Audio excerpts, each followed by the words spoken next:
We are Football League. We are 1884. We are positive, inspired and passionate. We are now.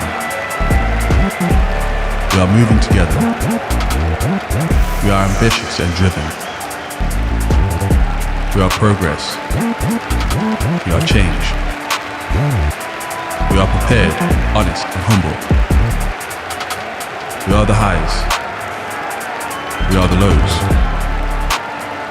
We are the heartbeat of our community. We are the famous black and white. We are the dreams come true. We are the club of opportunity. We are the memories. We are the yet to come. We are Derby.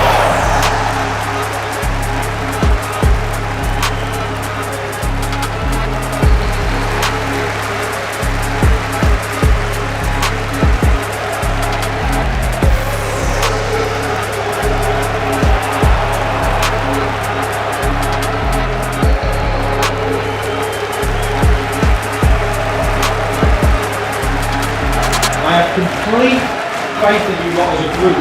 The bench is significantly stronger than theirs and we'll make change when we have to. And I can't express it enough to you. You have to gas out, you have to be brave on set pieces, right? And I brought all them in the room, so I want you to look at them. Because they're the people that work hour upon hour upon hour trying to help you all the time. And they're the people that will be there at the end of it.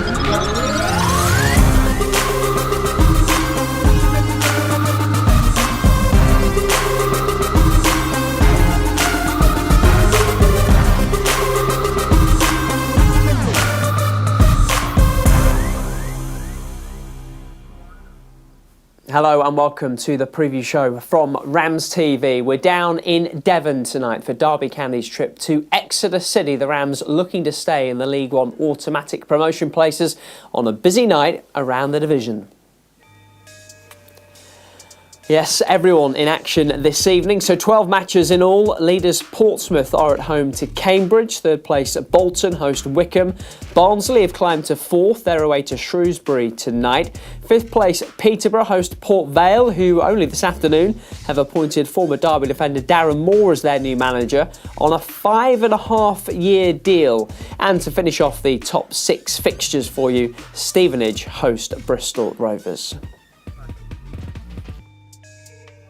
Stevenage, of course, the next visitors to Pride Park Stadium on Saturday. But our focus tonight is Derby's trip to Exeter, who are flying of late, having been in the relegation zone as recently as New Year's Day. More on them a little bit later. We'll start by hearing from the Derby camp and specifically from defender Sonny Bradley, who is still stinging after Shrewsbury equaliser at Pride Park on Saturday. Yeah, you're right. It does sting. It still hurts now a little bit, if I'm honest. It's still quite raw, and it hurts more in the fact that it was such a sloppy goal to concede, especially from our point of view.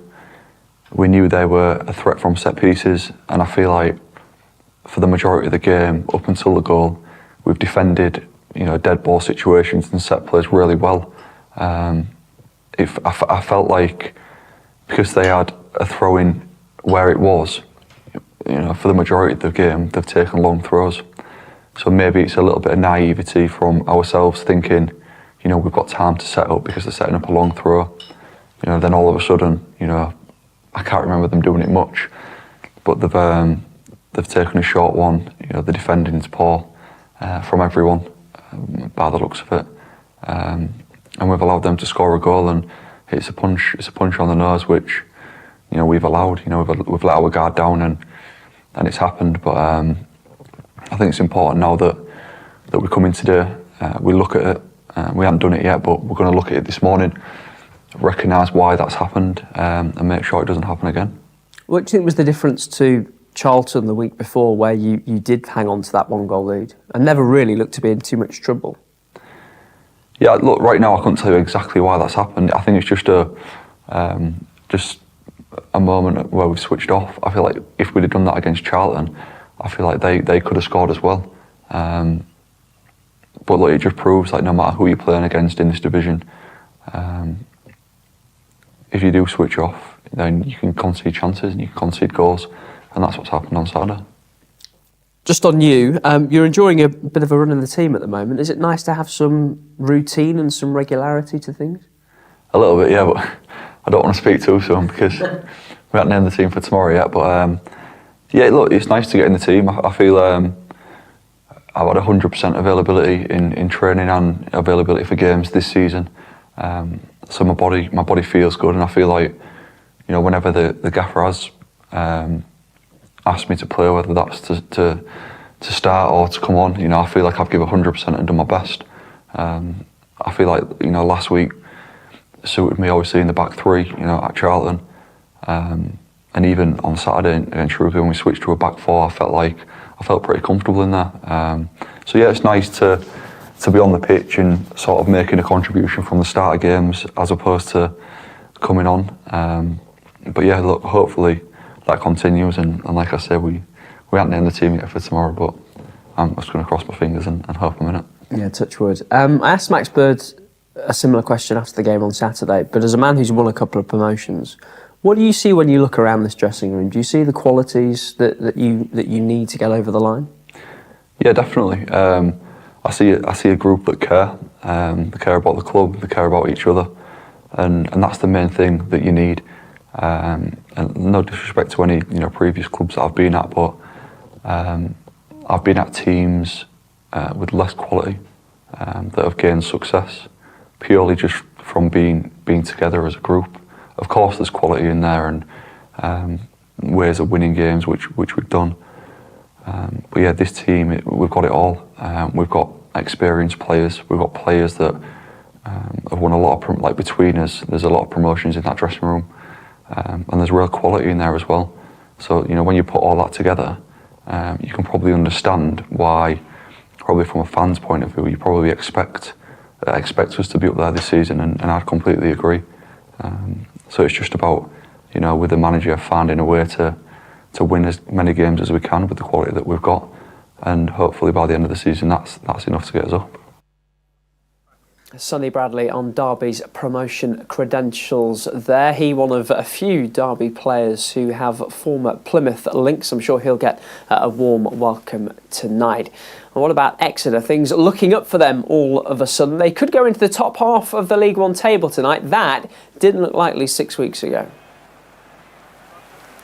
On New Year's Day, Exeter lost to Reading to fall into the League One relegation zone. They'd not long ended a 13-match winless run in the league, a stretch that included a 7-0 defeat to Bolton and a 9-0 thrashing by Reading in the EFL Trophy. But they've been transformed in 2024, winning 5 of their last 8 and beating the likes of Barnsley and Peterborough in that time. Tonight they go for a 3rd win in a row for the first time this season. Gary Caldwell's job suddenly looking very safe. Well, to explain how Exeter have managed to turn things around, we've been speaking to BBC Radio Devon's Andrew Barge. Boxing Day, going into a game at home against Wycombe on the back of 13 games without a victory in League One. And a lot of fans, certainly at least questioning whether Gary Caldwell should still be the manager or not, and a lot of them demanding that he shouldn't be. The board had put out a statement saying that they supported him and that they were going to give him more money in the upcoming transfer window, and really just to sort of give him that space of time to try and turn things around. We got a fortuitous 1-0 victory against Wycombe on Boxing Day. And even in that game, after we'd scored a goal, you could see that the confidence just started sort of coming back really quickly into the team. And pretty much, other than a couple of defeats, we've managed to maintain that. And Gary Caldwell has brought in a few players in the transfer window as well to strengthen the squad, which was pretty threadbare, particularly in terms of strikers. And although we haven't got strikers that are banging in lots of goals at the moment, the goals are coming from other areas of the pitch as well. What's the supporters' view of Gary Caldwell right now? Given you start the season ever so well, you have this long winless run, the board backed him as you mentioned, and now he seems to have turned things around. What's the opinion of him? I would say it is changing around. I mean, if you know the history of Exeter City, we only had 2 managers in 16 years. Paul Tisdale was at the club for 12 years. And then we had Matt Taylor, who then went off to Rotherham, didn't work out for him at Rotherham, and he's now at Bristol Rovers and seems to be struggling a little bit at the start of his reign at Bristol Rovers as well. So we're not a club that sacks managers. We do like to give them time. Being perfectly honest, and I don't mind saying this because I've said it on Radio Devon, where I do a lot of summarising work and that as well. I was a bit underwhelmed at the time when we appointed Gary Caldwell. If you looked at his managerial career prior to coming to Exeter City, he did have 1 promotion under Wigan, but that was a team that he pretty much inherited, and then didn't really do so well in subsequent roles. So I think he was up against it from a lot of fans, really, right from the start as well, because Matt Taylor was a really popular manager as well for Exeter City. Came in, took a while for him to sort of get settled. Actually, his first game was away at your place, a pretty dull 0-0 draw midweek. I remember I was at that game. It wasn't the best game, and really you should have won it. I think you had so many chances, but just couldn't score. But he settled the team down. He's had a couple of transfer windows now. I would say his transfers have been mixed. Some have been pretty good, some haven't been as good. So I would say now it is, the pendulum is swinging more in favour of Gary Caldwell, but certainly if we'd done this interview a month ago, then it was very hostile towards him. And I went on record saying that any other club, 13 games without a victory in their league, would have sacked them. But we don't sack managers at Exeter, so he kind of got a reprieve. And to be fair to the board, the trust board and the club board, they've stuck by him. And at the moment, it seems to be working right. And they seem to have got the call correct. Andrew Barge from BBC Radio Devon there. A win for Exeter tonight could take them 10th in the table. A win for Derby will keep them in the top 2 no matter what happens elsewhere. The Rams won't want to leave many more points on the table, especially after Saturday's frustrating draw with Shrewsbury. Here's head coach Paul Warne. Well, in fairness, like I think I said after, I haven't changed my opinion on it. I think I got the shape wrong. That's my fault. I take full responsibility. I own that. So we weren't great first half. There wasn't much in the team's first half, but I thought second half we were a lot more like ourselves, really. We created a lot more without being completely dominant. But in League One, in winter games, in winter pitches, teams fighting for their lives, every game is difficult. Every game is difficult to score a goal, to create clear-cut chances. And in recent weeks, we've won many games and we've created not a lot, and we've conceded not a lot. There's really not much in it. And you can see by the results over the last few weeks for all the teams in the top 6, I don't think anyone's covering themselves in like 6 wins and all that. So I think it's about literally trying to be better in in certain parts of the game. And, you know, if we would have won 1-0, I would have still been disappointed we didn't have a better grip of the game, I think it's fair to say. However, what I do know from the other side of the coin is that they're fighting for their lives, making it as difficult as they can. And if you would have offered Shrewsbury respectfully before the game, look, after 70 minutes you'll be 1-0 down, would you take it? Yes, you would. As an underdog going away from home, 1-0 after 70 minutes, you would think, I'll take that because I'll make attacking subs and I'll throw the kitchen sink and hopefully something will come off. And in the end, you know, an innocuous throw in, a couple of the players don't cover themselves in utmost glory, trying to do the right thing, but they didn't, unfortunately, and it ends up in our goal. And we're disappointed to drop 2 points. And that sometimes, to win a game, you have to ride your luck at times. I understand that. You have to take your chances. And sometimes you need a bounce of the ball at the other end. And unfortunately for us, you know, the cross got pulled back behind where Tomo thought it was going. The lad called it sweet enough to put it in. So overall, disappointed that we dropped 2 points. It felt like a defeat. But when we're in the ascendancy, we need to have more control in our game. And the second goal, as I've always said, is vital. And that was elusive. And the longer the game goes on, you know, the harder, the easier it is for the opposition to put pressure on you.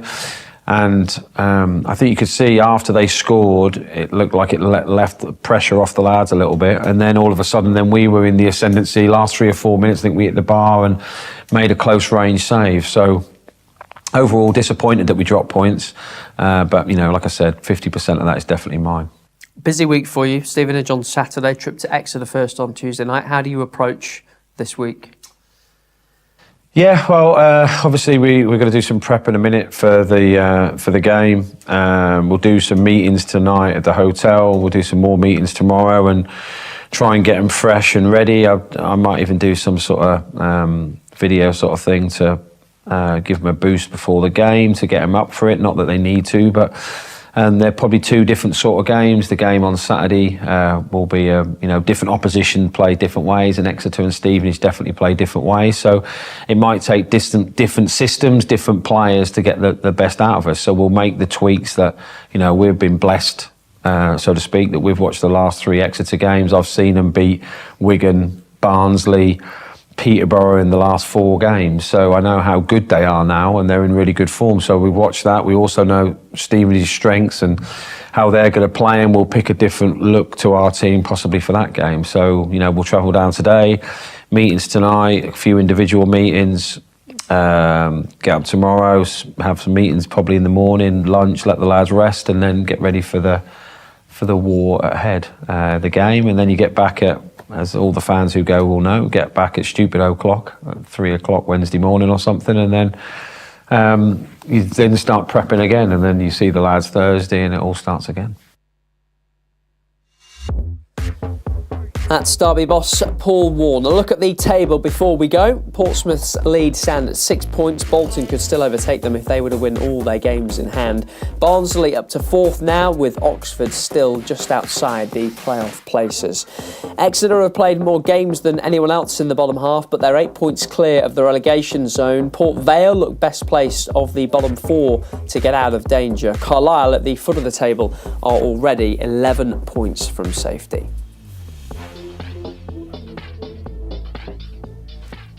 So that's how things stand ahead of tonight's action in League One. And RamsTV will bring you Exeter City against Derby County. You can watch it worldwide tonight, including in the UK. So get your Game Pass now at dcfc.co.uk. We'll have Sean Barker and Bradley Johnson live in the studio. See you for Matchday Live from 7:15. Goodbye.